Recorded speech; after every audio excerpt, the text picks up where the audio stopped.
Bien, vamos a pasar a un capítulo muy importante en obstetricia, que vendría a ser el desarrollo de la evaluación gestacional. ¿Cómo evalúo a mi paciente y qué exámenes puedo pedir en obstetricia? Bien, acá he hecho una lámina que no está escrito así en los libros, no está en las guías. Es una forma de ver la evaluación gestacional que te sugiero que lo veas de esta manera, como lo he esquematizado, para tener un orden mental y poder saber y luego leer con facilidad. Tú puedes leer todo lo que tú quieras ya más adelante, pero cómo entrarle al tema es importante esto. Número uno, vamos a hablar de tres cosas. La evaluación gestacional se va a dividir en tres cosas. Las pruebas por trimestre, tenemos pruebas del primer trimestre, del segundo trimestre, del tercer trimestre. También tenemos las pruebas llamadas pruebas marcadores de daño y tenemos las pruebas de bienestar fetal. ¿Okay? Entonces, las pruebas por trimestre vas a ver que muchas veces te van a decir una ecografía del primer trimestre y de segundo y tercero tiene que tener una gestante como mínimo. Pero, ¿qué objetivo tiene cada ecografía en ese trimestre? Por ejemplo, la del primer trimestre nos vamos a nosotros a ubicar más que todo que el feto se esté formando intraútero, que tenga viabilidad, aparte que sobre todo veamos un desarrollo adecuado del saco gestacional, que no haya otra alteración y que, digamos cuántos fetos son en total, ¿no? Entonces, de manera general, nada más la evaluación del primer trimestre. La del segundo, más que todo, se caracteriza porque acá vamos a poder evaluar lo que son algunas malformaciones ya organogenéticas que se van a ver por ejemplo, las malformaciones cardíacas se pueden evaluar en ecografía del segundo trimestre. La del tercer trimestre, más que todo, para ver cómo está, si hay un retardo de crecimiento intrauterino, si ver en la posición de la placenta, ver si hay una buena permanencia con el líquido amniótico, cómo se encuentra, de manera muy variada. Si se dan cuenta, son pruebas más que todo aisladas, los resultados son aislados y no nos dan algo congruente. Recordar que son pruebas aisladas las ecográficas. Entonces, esas son pruebas por trimestre. Ahora, dentro de las pruebas por trimestre, aparte de la ecografía, que es una prueba básica, también tenemos algunas otras pruebas que hay que mencionarlas, como por ejemplo, si te preguntan a ti una prueba invasiva como la biopsia de vellosidades coriales, ¿en qué trimestre se hace? Bueno, generalmente es en el primer trimestre. También tenemos la miocentesis precoz, que la vamos a hacer en el segundo trimestre. Y también vamos a observar que dentro del proceso de desarrollo, la funiculocentesis también que se va a hallar, también nos va a permitir a nosotros dar una evolución de cómo se pueden hacer ciertos exámenes, sean invasivos o no, de acuerdo al trimestre en que estamos. Cuando dejamos un Doppler de arterias uterinas, lo hacemos generalmente en el segundo trimestre. Cuando hacemos un test no estresante, un test estresante, a partir del tercer trimestre. El mismo perfil biofísico a partir del tercer trimestre. Entonces, una forma de estudiar las pruebas es por el trimestre donde se encuentran. De tal manera que estas pruebas por trimestre van a ser protocolizadas en el servicio de ginecobstetricia donde usted vaya a rotar. En cambio, tenemos como segundo grupo las pruebas de marcadores de daño. Acá ya vamos volviéndonos un poco más exquisitos. Las pruebas de marcadores de daño pueden ser pruebas bioquímicas, pruebas ecográficas o pruebas invasivas. Las pruebas bioquímicas tenemos fundamentalmente tres, luego vamos a agregar dos más adelante. Tenemos el A, la alfa-fetoproteína, la B de la beta-HCG y la E del estriol. Son pruebas bioquímicas, más que todo para evaluar su aumento o disminución. Se van a asociar algunas cromosomopatías. Como prueba marcador de daño también vamos a ver la ecografía. Dentro de las 11 a 14 semanas se utiliza mucho lo que vendría a ser la translucencia nucal, y una translucencia nucal mayor de 3 milímetros nos va a indicar una probable cromosomopatía. ¿Okay? Entonces, un marcador de daño ecográfico. Entre las 18 a 23 semanas, un marcador ecográfico importante es el detalle anatómico y la ecocardiografía fetal, que se puede aplicar en los corazones fetales, entre las 18 a 23 semanas. ¿Okay? Es una forma también de ver marcador de daño con la ecografía. Y las pruebas invasivas, solamente quiero que recuerdes tres, para que el examen y para fines en general. La biopsia de vellosidades coriales, la amniocentesis precoz y la funiculocentesis. Generalmente vamos a ver que la biopsia de vellosidades coriales como prueba invasiva se va a dar entre las 8 a las 12 semanas y la amniocentesis precoz entre las 12 a 16 semanas y la funiculocentesis desde las 18 semanas hasta 22 semanas que podemos entrarle al feto. Vamos a ver después un cuadro comparativo de una con otra, algunas ventajas y desventajas que nos va a traer, pero ahorita es un cuadro, este slide es general nada más de cómo te vas a ordenar en las pruebas, ¿ok? Entonces tenemos pruebas marcadoras de daño que puedan presentarse indirectamente, nos van a decir sean bioquímicas, ecográficas o invasivas, y las pruebas por trimestre. Pero las pruebas más importantes, que también son importantes como las de daño, son las pruebas de bienestar fetal. Las pruebas de bienestar fetal, primero, para entenderlas, tenemos que entender dos cosas. Tenemos la monitorización fetal y tenemos el perfil biofísico fetal. La monitorización fetal es cómo vamos a ver cómo se va a comportar nuestro feto antes del parto y durante el parto. Antes del parto vamos a utilizar el NST, el CST, que también es conocido como el OCT, y la prueba clínica. Las pruebas eléctricas es con NST, OCT. Nosotros vamos a explicar primero la prueba clínica, que todo esto es antes del parto, y luego ya vamos a explicar qué es un NST o qué es un CST o también llamado OCT, ¿ok? Entonces, antes del parto, la monitorización fetal como una prueba de bienestar fetal nos va a indicar que es la famosa, el monitoreo clínico. A la gestante, generalmente, después de las 34 semanas, gestante con patología, o después de las 38 semanas y no tiene patología, le tenemos que enseñar a monitorizarse ella misma el movimiento fetal. Esa es una prueba clínica, ¿ok? El automonitoreo. Entonces, acá a la gestante generalmente le decimos que a la misma hora, todos los días, trate de contar los movimientos fetales 4 veces al día, ¿ok? Y cada uno por un intervalo de 30 minutos, o sea, 2 horas al día. Y en esas 2 horas tiene que haber tenido más de 10 movimientos fetales el feto. Entonces, si ha tenido menos de 10, tiene que venir al consultorio externo. Eso es el monitoreo clínico, ¿ok? Bacán. Ahora, ¿qué es una prueba no estresante? Una prueba no estresante o NST es una prueba que generalmente se va a aplicar a partir de las 28 semanas para adelante de la gestación. Ahora, ¿qué vendría a ser un NST? Un NST es una prueba no estresante. Las pruebas no estresantes se pueden aplicar desde las 32 semanas para adelante.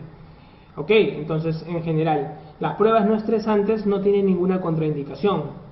Entonces, ¿cómo se va a hacer esto? ¿Y en qué momento? A todas las pacientes vamos a dejar una prueba no estresante. Como parte del bienestar fetal, podemos utilizar, ya que no, hemos dicho que no tiene contraindicaciones. Y que lo que nosotros vamos a ver, por ejemplo, en estos pacientes, es un registro que le vamos a hacer un registro topográfico al paciente y vamos a observar ese registro que se va a ir presentando marcado de la frecuencia, la reactividad cardíaca fetal con respecto a algunos movimientos. Por ejemplo, si la madre hace cambios de posición, el movimiento de la frecuencia cardíaca fetal tiene que tener un cambio, y generalmente este cambio es el aceleramiento del latido cardíaco en más de 15 latidos por un intervalo mayor de 15 segundos, ¿ok?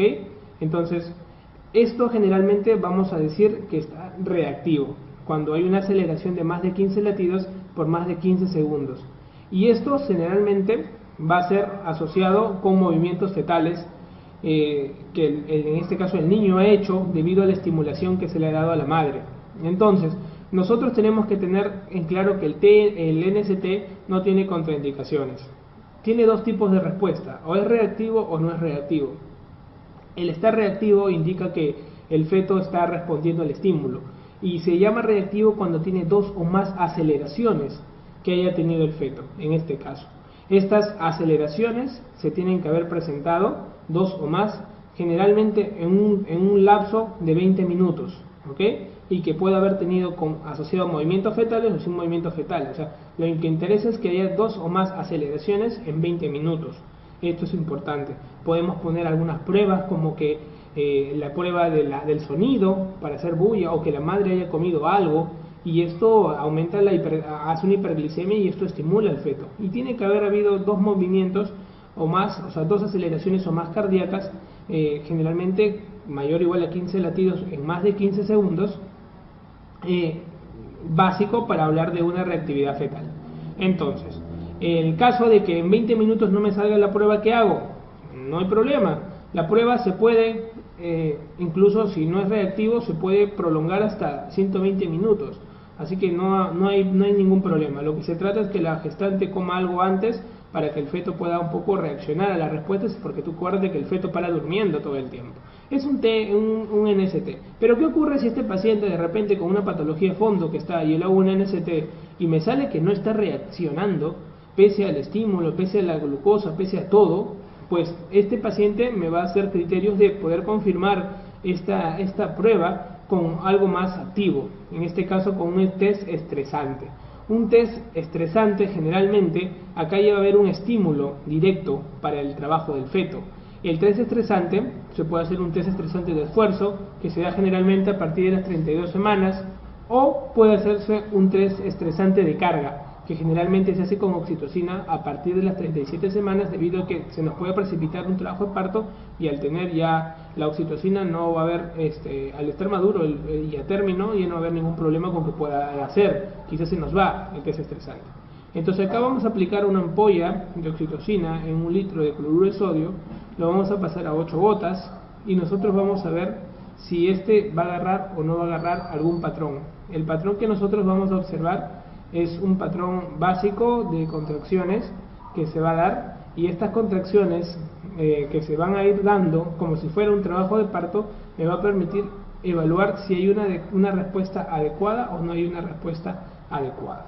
Esto es fundamental en el manejo inicial. Entonces, ¿qué va a ocurrir si nuestro resultado de NST nos sale no reactivo? Si nuestro resultado de NST nos sale no reactivo, tenemos que confirmarlo y utilizar un test estresante. El test estresante, acá ya sí tenemos una influencia directa sobre el feto, y vamos a hacer una prueba, ya sea de esfuerzo, que se da a partir de 32 semanas, por ejemplo, o una prueba de carga, cuando se usa ya la oxitocina, y esto se hace cuando el feto generalmente tiene 37 semanas. Al hacer esto, nos puede jugar como un arma de doble filo, al usarlo a las 37 semanas, debido a que puede precipitar el trabajo de parto, y en esta manera se nos va. Entonces mejor es hacer la oxitocina a las 37 semanas y cualquier estímulo de esfuerzo en la gestante a partir de las 32 semanas. La cuestión es que acá se tiene que hacer de manera activa el estímulo sobre el feto para que éste pueda reaccionar. Entonces, ¿para qué se hace el test estresante en general? El test estresante se hace, el OCT se hace para ver el estado del bienestar fetal antes del inicio del trabajo de parto, para permitirnos saber si el feto va a poder aguantar todo el trabajo del parto. Eso es importante como una prueba de bienestar fetal, para poder ver si está preparado para aguantar todo el trabajo del parto. No quiere decir que lo vas a operar, ni que lo vas a sacar, ni que se va a morir, no. Tienes que ver todas las condiciones necesarias para ver si él va a aguantar o no el trabajo del parto. Entonces utilizamos una prueba de carga de oxitocina, como si vayamos a hacer una inducción, y tratamos de que agarre patrón de contracción. Este patrón cuando ya agarra patrón de contracción uterina, ahí comenzamos el trazado en 20 minutos. Y en el trazado en 20 minutos tenemos que dar lectura a ver si ha habido respuesta o no. Para esto tenemos que conocer 3 tipos de respuesta: los DIPS 1, los DIPS 2 y los DIPS 3. Los DIPS 1 generalmente se van a corresponder con una contracción de la cabeza fetal. Hay una contracción de la cabeza fetal y hay un proceso de bradicardia fetal. Es un DIP 1. Un DIP 2 generalmente hay una reacción, una desaceleración tardía. O sea, luego que ya se ha hecho el estímulo sobre el feto, hay una desaceleración cardíaca pero tardía, luego del estímulo. Y generalmente esta disminución de más de 15 latidos por más de 15 segundos demora en reaccionar. ¿Ok? Entonces es un DIP 2. Por lo tanto, es una desaceleración tardía y es un sinónimo de hipoxia, y un sinónimo de que el feto está entrando en sufrimiento. Y un DIP 3 es una desaceleración variable. Acá nosotros vamos a ver que generalmente los DIP 3 se asocian a compresiones del cordón, ¿no? En general. Nosotros tenemos que recordar y analizar los resultados. Un OCT te va a dar 4 resultados. O es positivo, o es negativo, o es dudoso, o es insatisfactorio. Cuando es positivo decimos que hay en el trazado la cantidad de DIP 2 supera, generalmente se va a dar una cantidad de DIP 2 mayor en 50% de las cantidades de contracciones uterinas. O sea, ¿esto qué quiere decir? Nosotros vamos a ver que de todas las contracciones uterinas, más del 50% de las contracciones uterinas se acompañó de una desaceleración tardía. O sea, eso quiere decir que más del 50% de las contracciones uterinas se acompañó de un DIP2. Eso es positivo. Entonces quiere decir que el test, en este caso, vamos a hablar de que es un test estresante positivo. ¿Ok? Esa es la respuesta. ¿Cuándo decimos que un test estresante es negativo? Cuando no hay nada de DIP2, ningún DIP2 que haya aparecido. ¿Ok? ¿Cuándo decimos que es dudoso? Cuando hay DIP2, pero estos son menores al 50% de las contracciones uterinas. ¿Y cuándo es insatisfactorio? Cuando no se ha podido hallar un patrón de contractilidad uterina adecuado que me permita leer un buen trazado. Eso es insatisfactorio. Por lo tanto, el OCT tenemos entonces, OCT o CST tenemos 4 respuestas. Un positivo, negativo, dudoso o insatisfactorio. Perfecto. Ya haber conocido la monitorización fetal anteparto, también tenemos que conocer la monitorización fetal intraparto. Cuando tenemos un paciente con sufrimiento fetal y estamos en intraparto, la mejor forma de conocer la acidosis fetal es a través de la microtoma del pH. La microtoma capilar de la parte del cuero cabelludo es fundamental porque el pH sí nos va a dar un valor directo de diagnóstico de sufrimiento fetal agudo cuando este sea menor de 7.2. Y cuando es menos de 7.25 estamos entrando en riesgo y menos de 7.2 confirmamos el sufrimiento fetal agudo. Listo. Esta es la famosa monitorización fetal, anteparto e intraparto. Ahora, en este proceso de juego entre el anteparto y el intraparto, va a haber un examen muy importante que va a estar al medio de estos dos, que es el perfil biofísico fetal. El perfil biofísico fetal no es más que la unión de estudios ecográficos y estudios no estresantes, el NST y la ecografía. Por lo tanto, el perfil biofísico fetal es fundamental. Ahora, la clase dedicada a evaluación gestacional se va a dedicar a hablar acerca de qué cosa, del perfil biofísico fetal. Antes de pasar al perfil biofísico fetal, vamos a hablar acerca de la evaluación de la madurez fetal. Esto es importante para que cuando veas la clase de lo que es la amenaza de parto prematuro, ya lo tengas más clara. Recuerda que la evaluación de la madurez fetal, nosotros vamos a tener evaluación de la madurez fetal también ecográfica, puede ser biofísica, bioquímica o también del estudio de líquido amniótico. Lo preguntado acá, ¿cuál ha sido? ¿Cuáles son patrones ecográficos que me digan que un feto está maduro? Número 1, los grados de maduración placentaria se pueden correlacionar con madurez fetal. La misma edad gestacional que uno haya puede correlacionar con la madurez fetal. Los núcleos de osificación que aparecen a las 12 semanas también pueden correlacionar con una madurez fetal. El patrón intestinal, por ejemplo, en este caso, cuando hablamos de patrón intestinal, vamos a mencionar nosotros que ya aparece el colon, y el colon se puede ver. Cuando el colon se puede ver en un feto, te implica que hay una madurez fetal. Y la relación entre el pulmón y el hígado, cuando es mayor a 1, porque el pulmón ya se va haciendo más denso sobre el hígado, pues si es mayor a 1, también te implica que hay un grado de madurez fetal. Estos son signos de madurez fetal ecográficos, ¿ok? Porque nos hemos acostumbrado a ver madurez fetal a través del líquido amniótico con el famoso LED. Entonces, lecitina en fingomielina mayor de 2, decimos que era maduro. Pero también hay signos ecográficos de madurez. Solamente por eso te puse esta lámina para que compares qué importantes son los exámenes auxiliares en la obstetricia. También utilizamos el test de Clemens o de los cuerpos lamelares.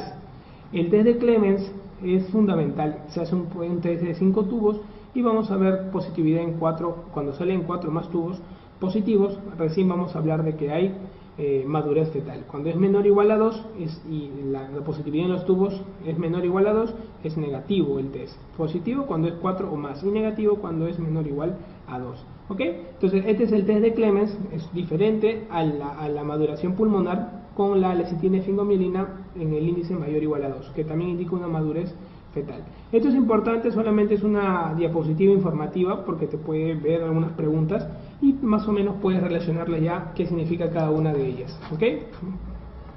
Hablemos del perfil biofísico. El perfil biofísico es una prueba que combina una prueba sin estrés con una ecografía, que es lo que hemos visto.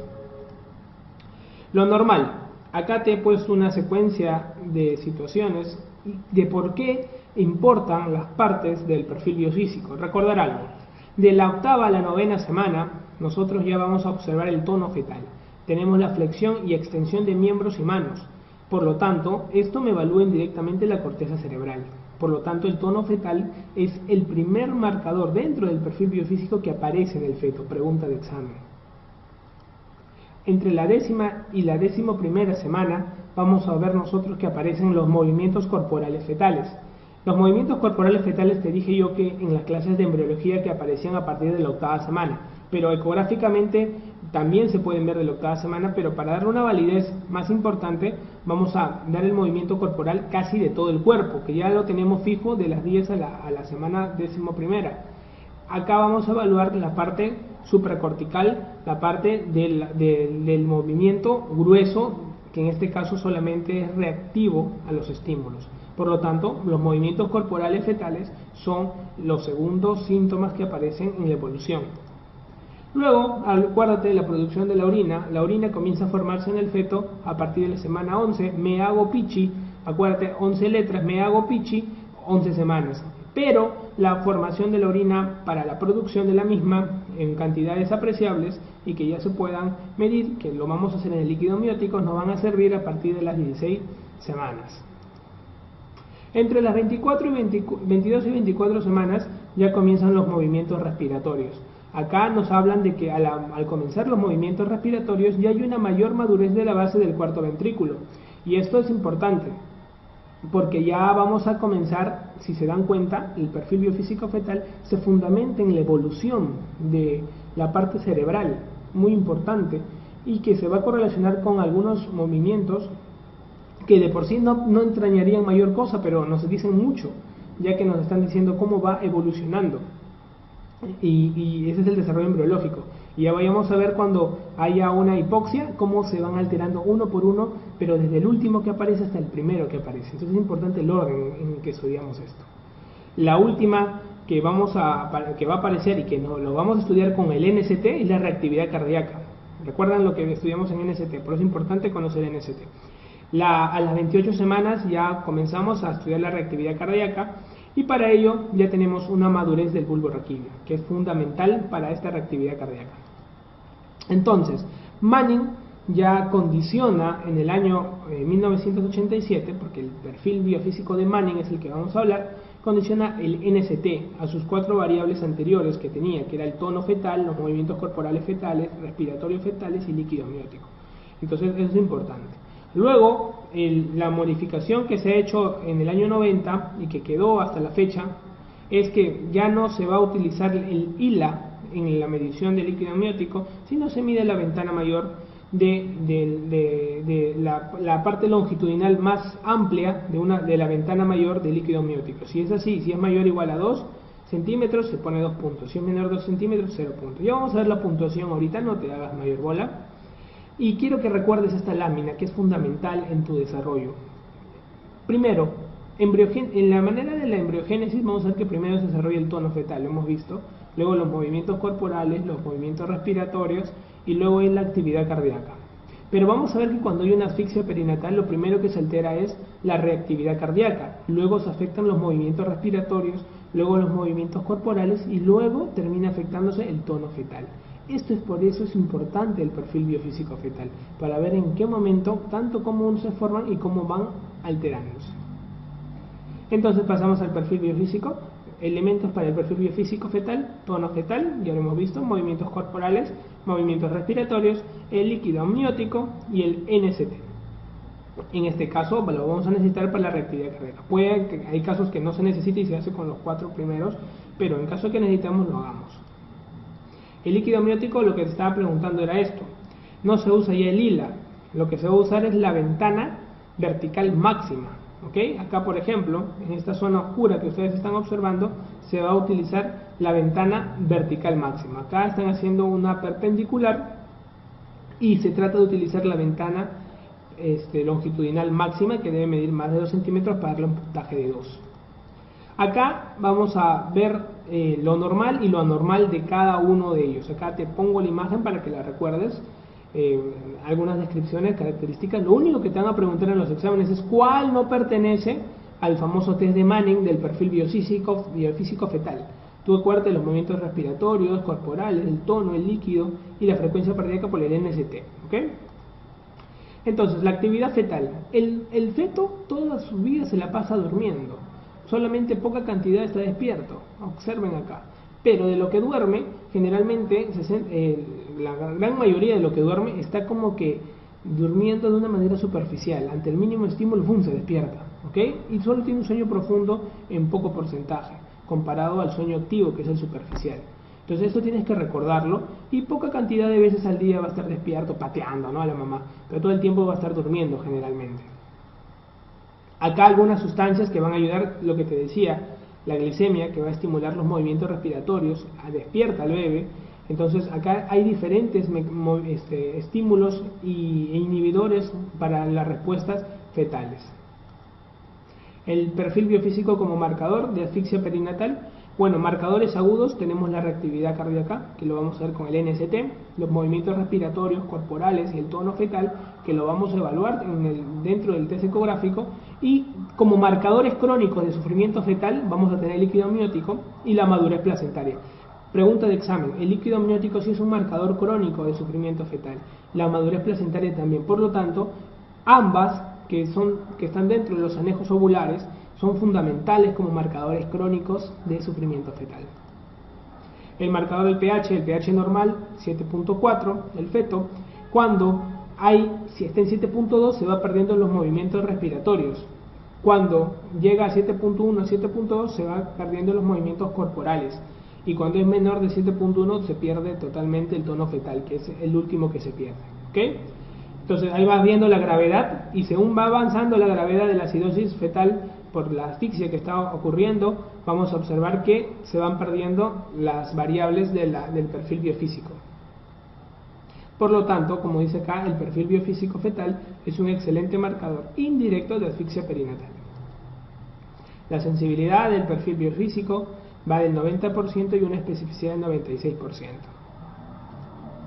¿Cuándo tomas un perfil biofísico? Bueno, se toma generalmente arriba de las 28 semanas, por lo que ya hemos hablado de la reactividad fetal, y también se hace en claras indicaciones obstétricas cuando vemos nosotros que el paciente, el bebé, pueda sufrir alguna indicación o una contraindicación por el estado materno, y cuando sea posible la sobrevivencia fetal, claro está.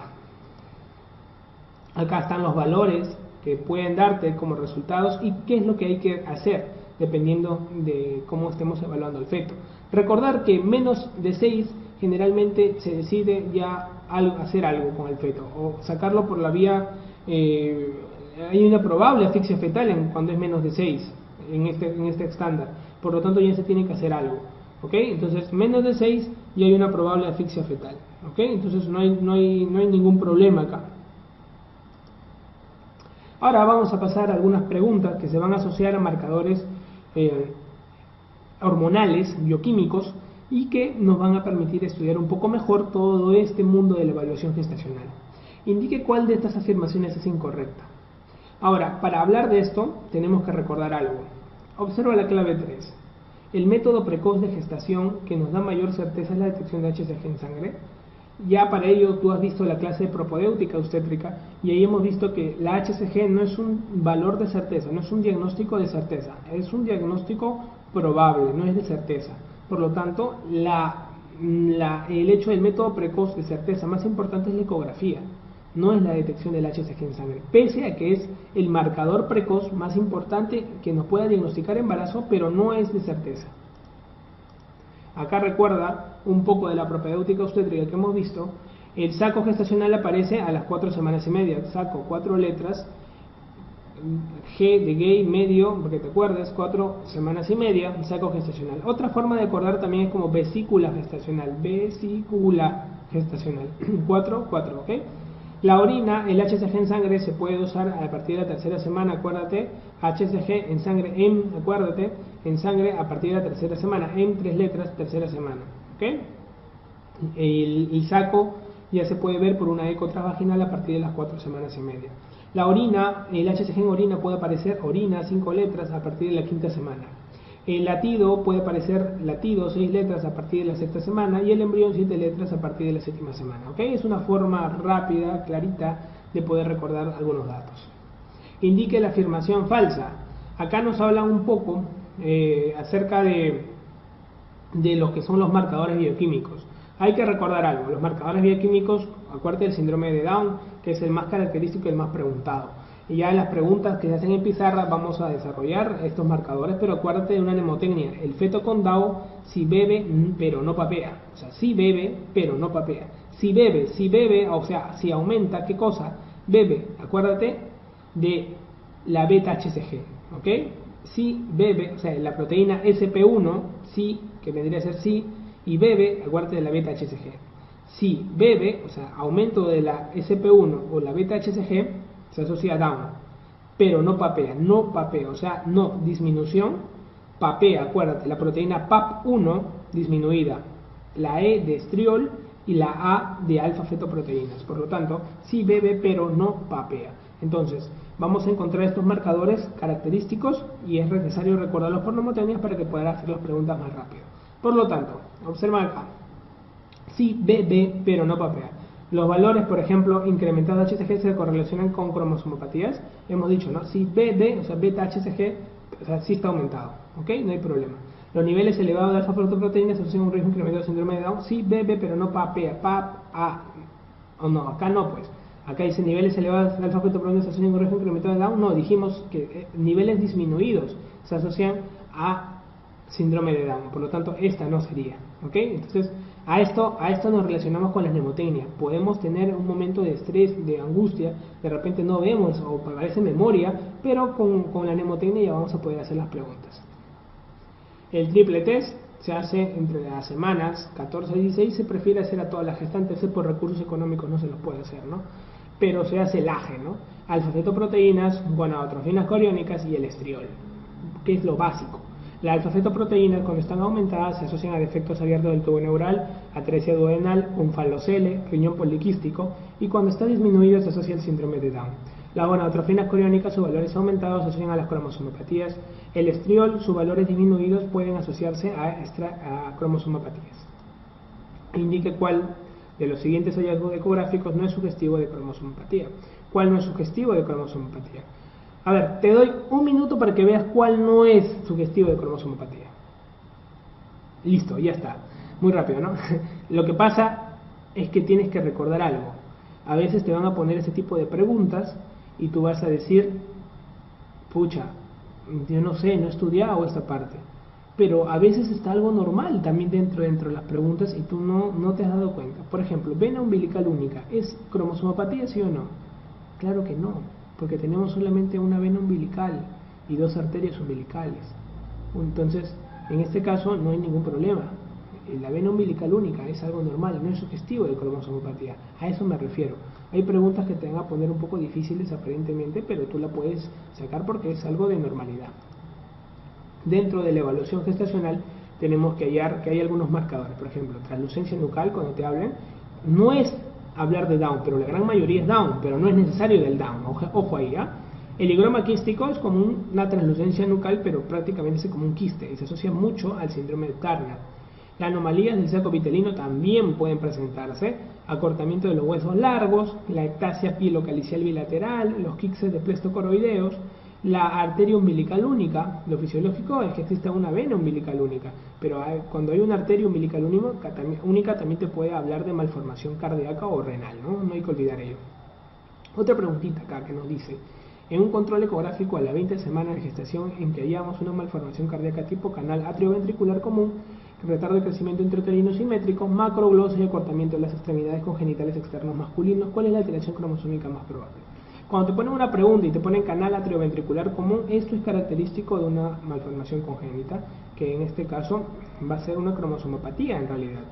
Esta malformación corresponde a una cromosomopatía característica que es la del síndrome de Down.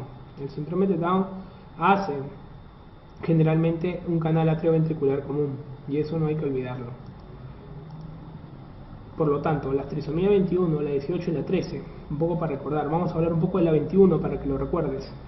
El cráneo generalmente tiene un occipucio plano, en la cara vamos a ver pliegues epicánticos, puentes nasales planos, macroglosia. En el corazón hay un defecto de los septales, defecto septal de los cojines endocárdicos, hay un canal atrioventricular como una nueva vía de acceso, hay pliegues en las extremidades, pliegues simiescos, hipoplasia falángea media del quinto dedo, y otras características que pueden asociarse: criptorquidia, paladar ojival, cuello corto y ancho, ano imperforado, atresia intestinal, enfermedad de Hirschsprung. Por lo tanto, a la trisomía 21 no te olvides estos defectos porque nos puedan preguntar. En una embarazada de 18 meses hemos detectado una elevación de la alfa-fetoproteína sérica. ¿Qué malformación estaremos encontrando en el feto con mayor probabilidad? Aumento de la fetoproteína sérica, lo dijimos, mielomeningocele, no te olvides, una atresia generalmente duodenal se puede asociar, un proceso de desarrollo de pliegues, de quistes a nivel renal, el onfalocele, todo eso son característicos de aumento de la fetoproteína. En este caso tenemos al mielomeningocele. Lo que dijimos, defectos abiertos del tubo neural, atresia duodenal, onfalocele, riñón poliquístico, ¿ok? Y los disminuidos se asocian al Down, ¿ok? Alfa-fetoproteína disminuido Down, ¿no? Otra forma que te acuerdas, Down, ¿no? Que está disminuido. Señale la falsa respecto al diagnóstico prenatal. Acá nos piden la falsa. Recordar algo, porque vamos a pasar a hablar acerca del diagnóstico invasivo. La biopsia corial es de las más preguntadas, se hace entre las 8 y las 12 semanas. Se puede hacer por vía abdominal y por vía transvaginal. Generalmente la vía abdominal te va a traer más problemas que la vía transvaginal. ¿Ok? Entonces acá nos dicen que la biopsia se realiza únicamente a través de la vía abdominal. Eso es incorrecto, es falso. ¿Ok? Entonces acá no tiene mayor que darse, mayor cosa que analizar acá. Hay que recordar algo y un cuadrito que nos permita hablar acerca de los diagnósticos invasivos de biopsia en una gestación. 3 indicaciones: mujer mayor de 35 años, antecedentes familiares y personales de cromosomopatías, pruebas no invasivas alteradas como la ecografía y el screening bioquímico. Una señora que se me acerca con un screening bioquímico alterado, con ecografía probablemente alterada, que tenga un antecedente familiar o personal, familiar o personal de alguna cromosomopatía y que tenga más de 35 años, no es necesario se deben dar todas, basta que pueda tener la primera, ya podamos estudiarlo, estudiamos el cariotipo familiar y luego, pese que no tenga 35 años, no hay problema. Pero cuando solo tiene más de 35 años aislado, no podemos hacer algo invasivo, tenemos que hacer este estudio mínimo. ¿Ok? Entonces, la 2 y la 3 tiene que haber un estudio que se debe hacer. ¿Ok? Pero en general hay 3 indicaciones básicas para poder utilizar estas técnicas, como los antecedentes que hemos mostrado, ¿no? Edad mayor de 35 años, antecedente personal o familiar de cromosomopatía y pruebas no invasivas alteradas, llámese a la ecografía y el screening bioquímico alterado. Tenemos 3 técnicas. Tenemos la biopsia corial, tenemos la miocentesis precoz y la funiculocentesis. La biopsia corial entre las 8 a las 12 semanas, la miocentesis precoz de las 12 a las 16 y la funiculocentesis más de 18 semanas. La biopsia corial es la técnica con mayor porcentaje de abortos, ¿ok? Pero es la que te da resultados más rápidos y la que se hace de manera más precoz. Eso es muy importante. Ahora, vamos a ver nosotros que la miocentesis precoz es la más lenta, pero es la que tiene menor tasa de abortos. Y la funiculocentesis es la que se hace de manera más tardía, comparado a estas dos, tiene resultados rápidos también y permite tratar durante el mismo procedimiento. Entonces ya vas viendo ventajas y desventajas. Entonces acuérdate del BAF, biopsia, amniocentesis y funiculocentesis, ¿ok? Entonces, más que toda la diferencia es para que veas cuándo se atrevería uno a hacer uno o el otro. Pero recuerda, preguntado la biopsia corial, ¿en qué tiempo se hace? ¿Cuál de las siguientes afirmaciones no debe encontrarse en un trazado reactivo en la monitorización fetal no estresante? Recordar que la monitorización fetal no estresante se comienza a evaluar mejor a partir de las 32 semanas. Recordar que el feto tiene sus mayores movimientos en pico, o sea, se mueve más que nunca desde las 28 a las 34 semanas. Después de las 34 ya comienza como que a tener mayor patrón de sueño y para durmiendo. En cambio, de las 28 a las 34 comienza a tener una reacción al ambiente y tiene mayor movimiento sobre todo. Bien, ¿cuál de las siguientes no debe encontrarse en un trazado reactivo en la monitorización fetal no estresante? Acá es muy importante mencionar algo. Cuando nosotros estamos haciendo una monitorización fetal no estresante, hay que recordar: la frecuencia cardíaca basal está entre 120 a 160, es correcto. La variabilidad es superior a 15, es correcto. 2 o más ascensos transitorios, es correcto. Más de 5 movimientos fetales, es correcto. Aparición de ritmo sinusoidal, es incorrecto.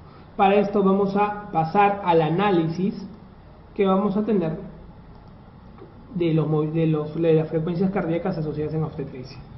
Una frecuencia cardíaca fetal generalmente oscila entre 120 a 160. Taquicardia más de 160, bradicardia menos de 120. La taquicardia tiene mejor pronóstico sobre la bradicardia. Pregunta número 1, muy importante. La variabilidad es generalmente del basal de frecuencia a los picos y descensos que se van a dar. O sea, cuánta variación tiene de un pico hasta un descenso. Esta variabilidad se estudia así. Normal es que la variabilidad vaya de 10 a 25. Baja entre 5 y 10. Saltatoria más de 25. Silente menos de 5 y sinusoidal sin patrón.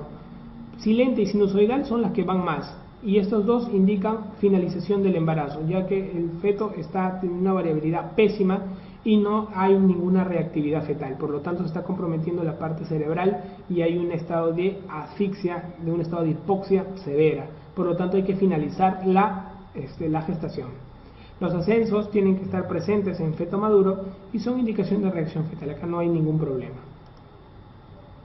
Acá nos hablan de una paciente con una asociación con un hijo de síndrome de Down. Acá nos hablan de que se le practica una amniocentesis detectándose un cariotipo fetal con trisomía 21.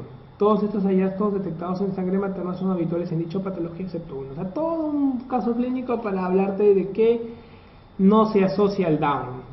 Por ejemplo, si bebe, o sea, aumenta, la beta-HCG aumenta. Acá no dicen beta-HCG libre disminuida, no, falso pues. La beta-HCG está aumentada en el Down. ¿Ves? Con una mnemotecnia ya has podido resolverla con más tranquilidad. Acá están las mnemotecnias. La mnemotecnia te va a servir si la proteína S1 vamos a tenerla, bebe beta-HCG. La beta-HCG va a encontrarla elevada en las cromosomopatías. No papea PAP, vamos a encontrar disminuido. No papea PAP, disminuido, cromosomopatía PAP. La A también disminuido, alfa-fetoproteína, EA. Vamos a encontrar también disminuido el estriol. ¿Ok? Entonces, eso es importantísimo para que puedas tener de inicio, ¿no? Y para que te acuerdes un poco de la glucoproteína, uno ve que a veces la puedan preguntar, está aumentada igualito que la gonadotrofina, acuérdate con la mnemotecnia los dos gays se suben, para que puedas ver cómo se relacionan con algunos. Entonces, a veces unas mnemotecnias un poco fuera de lugar, pero a veces va a recordar uno en el examen. En una embarazada de 18 semanas hemos detectado una elevación de la alfa-fetoproteína sérica. ¿Qué malformación encontraremos en el feto con más probabilidad? Aumento de alfa-fetoproteína se acerca a lo que es el mielo meningocele. Es falso sobre los métodos de diagnóstico invasivo en la gestación. ¿Qué cosa es falso? La amniocentesis precoz se realiza entre la semana 12 y 16, correcto. Una de las complicaciones de la amniocentesis es la rotura de membranas ovulares, correcto. Está indicada en mujeres mayores de 32 años, el resultado se obtiene rápido. El resultado de la amniocentesis no se va a obtener de manera rápida, es lento y está indicada en mayores de 35 años, no de 32. ¿Cuál de los siguientes marcadores de cromosomopatía del primer trimestre tiene más valor? Esta es una pregunta de examen clásica. El que le gana a todos, de lejos, es la trilucencia nucal mayor de 3 milímetros. Acá no hay duda, nunca olvides, se hace generalmente entre la semana 11 y 14. Puede dar indicio a cromosomopatía, no necesariamente síndrome de Down. ¿Ok? Listo, lo que hemos mencionado. ¿Qué parámetro no se considera en el perfil biofísico fetal? Acá, una pregunta bonita, hablan de perfil biofísico. Tenemos la reactividad cardíaca, correcto. Volumen de líquido amniótico, correcto. Tono, correcto. Movimientos respiratorios, correcto. Movimientos intestinales no se asocia. Por lo tanto, es una de las últimas, en estos últimos años ha sido preguntado esto, por lo tanto hay que tenerlo presente. El lapso de máximos movimientos fetales es dijimos, de 28 a 34 semanas, el de mayores movimientos fetales. Una prueba de estrés con oxitocina positiva, ¿qué indica? Una prueba, un OCT positivo, ¿qué indica? ¿Que es necesaria operación cesárea? No, te dice nada más de que el feto puede que no resista el trabajo del parto, por lo tanto tienes que evaluar el trabajo, ¿ok? Solamente ve eso, bienestar fetal. ¿El feto morirá en el trabajo de parto? No te dice eso. ¿El feto morirá en el curso de una semana? No dice eso, ¿no? Ninguna de las anteriores. La prueba de estrés con oxitocina se utiliza para determinar ¿qué cosa? Se utiliza para determinar el bienestar fetal antes del trabajo de parto. Esto es correcto, ¿ok? Entonces, de frente, no dudes y ya sabes cómo marcarlo.